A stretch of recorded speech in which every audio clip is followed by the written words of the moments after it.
অবিভক্ত ঢাকা সিটি কর্পোরেশনের সাবেক মেয়র বীর মুক্তিযোদ্ধা মরহুম সাদেক হোসেন খোকা ফাউন্ডেশনের উদ্যোগে নোয়াখালীর চাটখিলে 500 পরিবারের মাঝে ত্রাণ বিতরণ করা হয়েছে।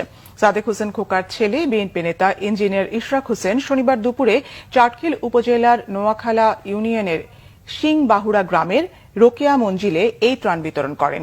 ইউএস চ্যারিটি ফর বাংলাদেশ এর চেয়ারম্যান পরাণ চৌধুরীর ব্যবস্থাপনায় ত্রাণ বিতরণী অনুষ্ঠানে বিশিষ্ট সমাজসেবক মজিবুল হক চৌধুরী সহ বিএনপি ছাত্রদল ও যুবদল নেতারা উপস্থিত ছিলেন।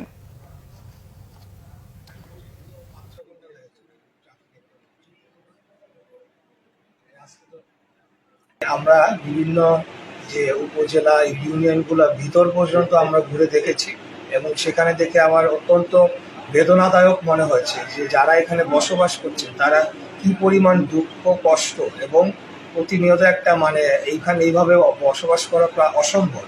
এবং যে আশ্রয় কেন্দ্রগুলো দেখেছি স্কুলগুলোর, সেটাও ভয়াবহ অবস্থায়।